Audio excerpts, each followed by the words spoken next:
Let me tell you something.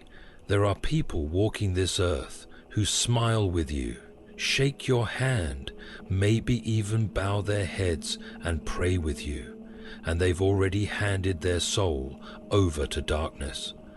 I'm not talking about fiction, and this isn't superstition. This is evil cloaked in charm, manipulation disguised as righteousness. And I need you to listen carefully, because this isn't about drama. This is about discernment. There's a point where something changes in a person. See, most folks think narcissism is just arrogance, vanity, someone always checking themselves in the mirror or constantly talking about their accomplishments. That's surface level stuff, the kind of thing you notice at the dinner table. But there's a version of narcissism that's colder, darker, merciless, and it goes much deeper. And the terrifying thing is, you won't see it coming. Not until you're already in it. By the time you recognize what's really going on, you're caught up. You're wrapped up in something that feels like love, but feeds off your pain. It starts quietly. A look, a comment, a single moment where they show you how much you seem to mean to them, and it feels powerful, almost too powerful. Because they've studied how to mirror your soul, they watch you closely, silently. They observe how you talk about your wounds, your insecurities, your past, the moments that shaped you. They listen, nodding as if they truly get it, as if they've walked that same road. And for a moment you think you finally found someone who truly understands. But what they're actually doing is gathering ammunition, storing it, saving it for the right moment, for when it benefits them most. Because to a narcissist who has surrendered to darkness, your empathy isn't admirable, it's a tool. Your compassion isn't appreciated, it's ammunition. They don't see your kindness as strength, they see it as a weakness to be exploited. They've mastered the art of crying on cue, breaking down in all the right moments, painting themselves as the victim so convincingly that you doubt your own reactions.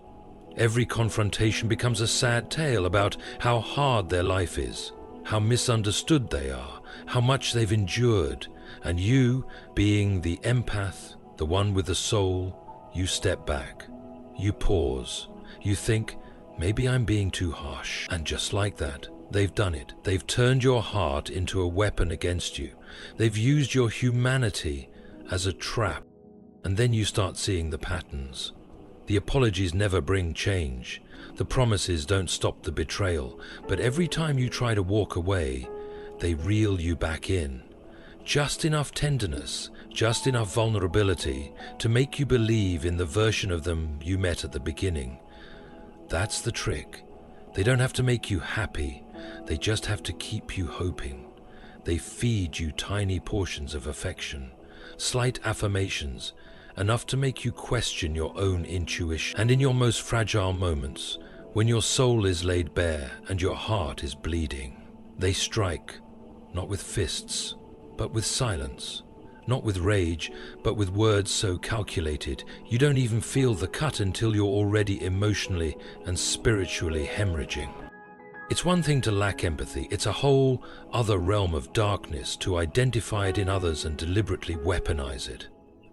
That's what separates the selfish from the sinister.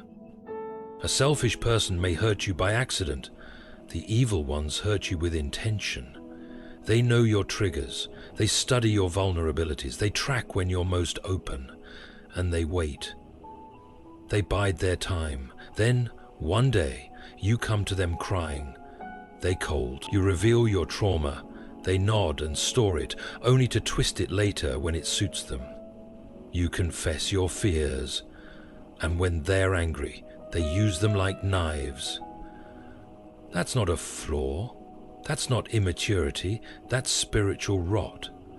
That's someone who no longer sees people as human, but as tools, pawns, sources of power to feed their own ego. They'll break your heart and then look you in the eye and blame you for the wreckage. They'll cut you deep and stand over your pain, scoffing at your tears, calling you too sensitive, too dramatic, too much. And the worst part? They are so polished, so well practiced, that no one else sees it. In public, they're charming, put together, respected.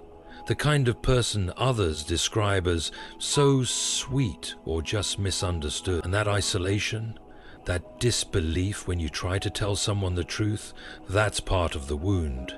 Because no one sees the horror behind the curtain, they only see the act. When narcissism merges with malice, it creates something truly chilling. Your love becomes their fuel, your hope becomes the chain, your empathy, that's the shield they hide behind and the blade they wield. They don't need you to adore them, they just need you not to leave. And so, they manipulate you masterfully. You begin to question yourself. Maybe I provoked them. Maybe I'm asking too much. Maybe I'm too sensitive. But those doubts, those whispers, they weren't born in you. They were planted subtly, consistently, strategically. That's not love. That's psychological warfare. And it's terrifying how guiltless they are. No remorse, no shame. Sometimes, if you catch it, the way their eyes light up when you're unraveling, the slight smirk when you cry, you'll realize they don't just endure your pain, they enjoy it. Because to them it means they still own a part of your soul. This is their method. They don't hunt the powerful, they target the kind. They don't need to bruise your skin, they aim to fracture your spirit. And they do it using the very thing that makes you beautiful. Your goodness, your tenderness. They twist it, distort it, use it until it feels like your compassion is your curse. You start walking on eggshells, afraid that any wrong word, any misstep will set them off. Or worse, trigger that cold, punishing silence that lasts for days. And you just try harder. You give more. You over-explain, over-apologize, over-function, thinking maybe if you're perfect you can fix it. But you never will, because it was never about fixing, never about healing. It was always about control, about domination, about feeding a hunger so deep they'd rather consume you than confront it. These people don't just cause hurt, they cause erosion of spirit, of identity, of joy, and it happens slowly, quietly, methodically, until one day you look in the mirror and don't recognize the reflection. Your fire is dimmed, your voice a whisper, your heart heavy, and your empathy, once your greatest strength, now feels like your deepest wound. That's what happens when narcissism turns to evil. It isn't loud. It isn't obvious, it isn't violent in the traditional sense. It's precise, it's calculating. It's psychological torture wearing a friendly face. There's a unique kind of darkness in someone who doesn't just tell lies, but lives in lies. Breathes them.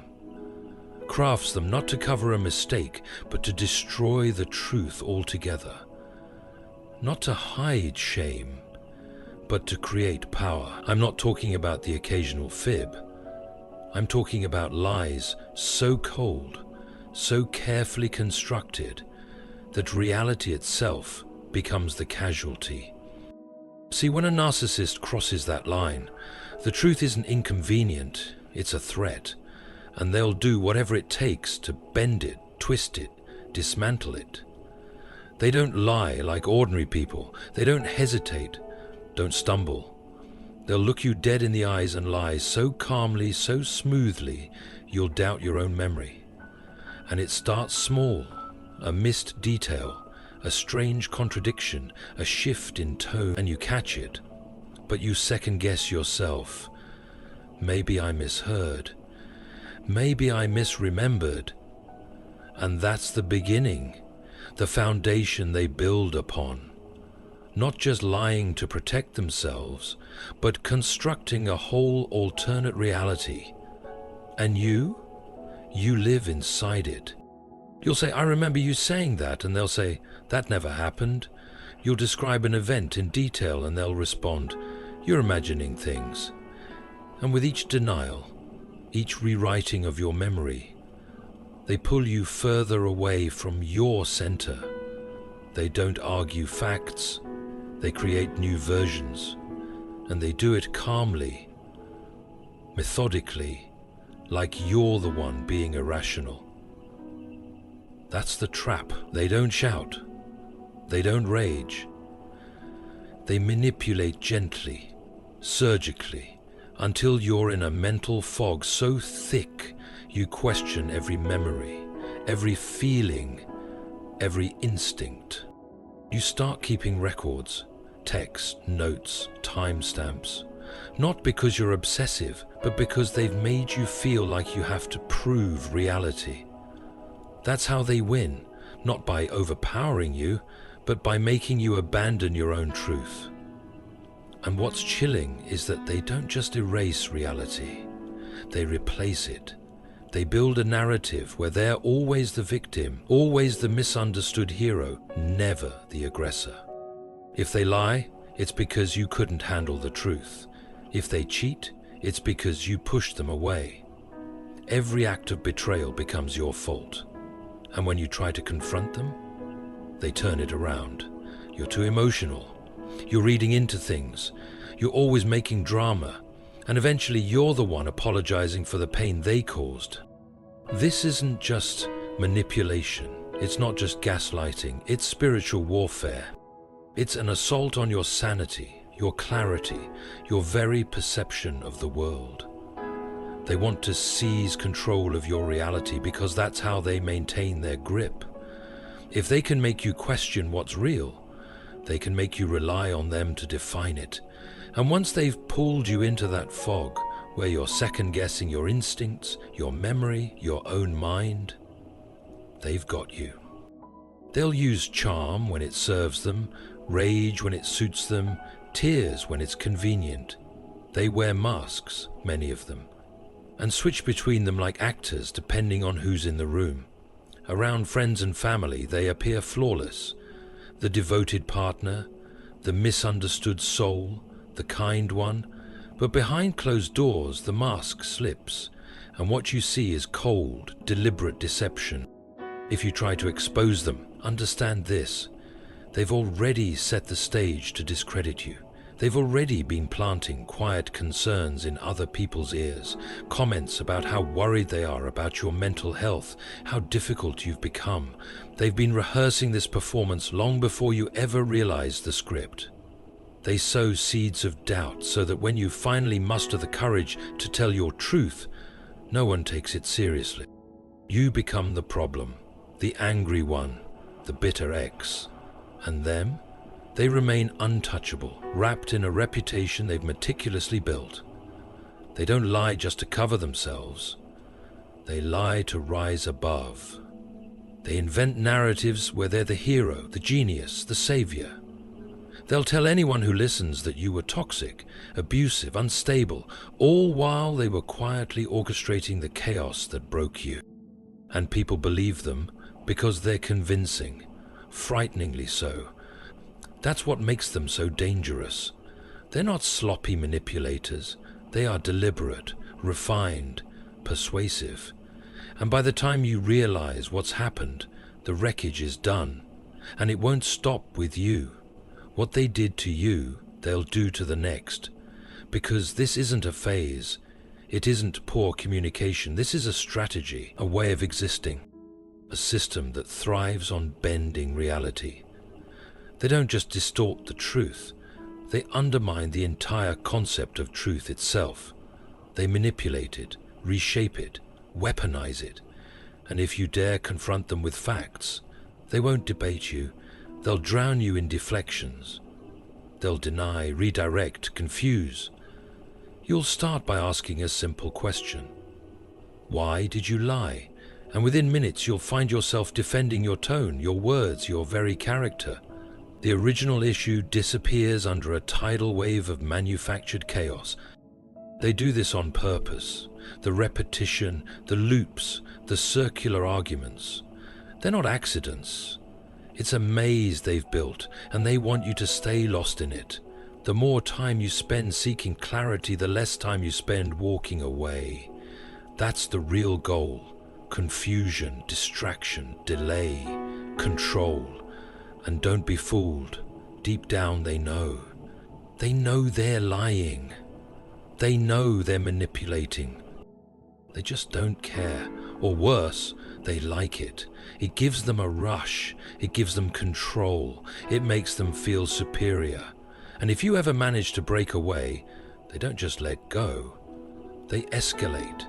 They smear you. They lie about you. They twist the story again because your version, your truth is dangerous. Now that you've seen behind their mask, you're a threat. You'll tell people what you've been through, and some won't believe you. Because by the time you speak out, the narcissist has already played their role perfectly.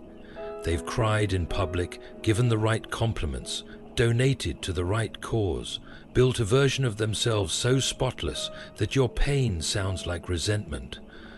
That's one of the deepest cuts. Not just what they did to you, but how the world embraces them afterward. How they walk away clean, while you're left explaining scars that no one else can see. This is what it looks like when someone doesn't just lie. They build an identity around the lie. They don't care about truth. They care about image. They care about perception. They care about winning. And in their world, if they can manipulate how people see reality, then they've already won. There's something bone-chilling that happens when a person, someone with a name, a face, a heartbeat, begins to take pleasure not just in being right, not just in winning an argument, but in watching another human being suffer. That's not just narcissism. That's not just ego. That's when something darker has taken root, something cruel, something vile. Because when a narcissist starts to derive pleasure from your agony, when your tears become their high, you're no longer dealing with a disorder. You're looking evil in the eye. And the most terrifying thing is, it doesn't always look like evil. It's not always loud, not always violent. Sometimes it's soft. It's a whisper, a smirk, a tilt of the head as they watch you unravel. You're trembling, sobbing, begging, and they just stand there, still, calm, untouched, not indifferent, delighted. That's not apathy. That's enjoyment. They've hurt you, and now they're watching the destruction like it's a private show, and they feel powerful, justified, because in their twisted universe, your pain proves they mattered. They crave control like an addiction, and your anguish? That's proof they still have access to you, so they poke the wound over and over just to see the reaction. They don't need to strike with fists, they're far more refined. They use silence, withholding, sarcasm, rejection, mockery. They take away affection, attention, kindness, then watch you unravel, trying to figure out what went wrong. But they won't reassure you. No, that would spoil the game. They want you in pieces. That's the finale they're aiming for. And you'll notice it. The precision of their cruelty. It's never random, never careless. They say the one thing that cuts deepest at exactly the moment you're most fragile. And when you react, when you cry or question or plead, they act innocent. I was just being honest. Or worse, you're too sensitive. And you start to feel like you're losing it. Because on the surface, everything they say seems harmless, deniable, but you know, you feel it, you see it in their eyes when you break, and the slight smile that plays on their lips when you do. That's not love, that's sadism with a mask. They'll bring up your flaws, your past, your fears, not to help you, but to diminish you. They don't want you to heal, they want you small, ashamed, broken. And when you finally defend yourself, when you speak up, that's when they feel triumphant. Because now they have your energy, your focus, your spirit. And that's their fuel. Don't think it ends when you walk away. No, they keep watching. They'll check your social media, ask around, plant rumors. They want to know if you're still hurting. Because your peace is a threat to their power. They don't want you to grow. They want you to rot. They want you bitter. Because bitterness means you're still bound to them. And they have this eerie gift, this radar for vulnerability. They spot the softness in you, the hope, the need to be seen. And they reflect it back at first. They make you feel special, cherished, but as soon as your guard lowers, they switch. Now comes the boundary testing, the small cruelties, the subtle slights. If you object, they punish. They flirt with others, withdraw affection, ignore you. Then when you react, they feign innocence. And when your pain explodes, they stand back and say, "See, you're the problem." And that was the goal all along, to break you down until your reaction becomes the excuse for their abuse.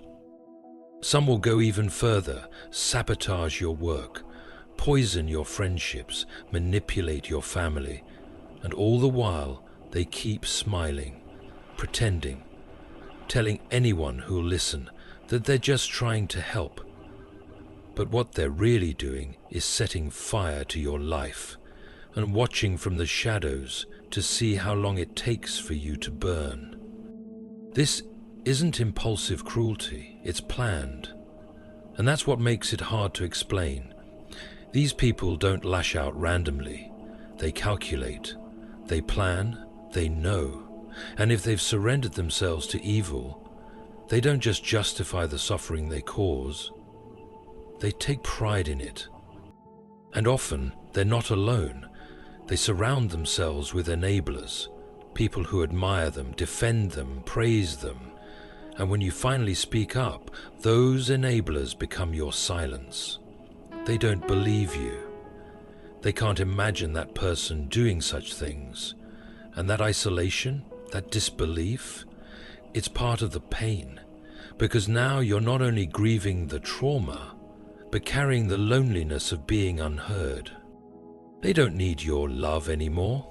They need your silence, your defeat. They want you to suffer for seeing the truth, for escaping, for rising. And that's when they return. Not to apologize, but to disrupt. To remind you that they still exist, that they still know how to hurt, because your healing, that's their worst nightmare. The most dangerous narcissist isn't the one who uses people. It's the one who enjoys destroying them. And this isn't just ego. This is darkness with a pulse. This is a force that doesn't simply want attention or affection. It wants control, power, destruction.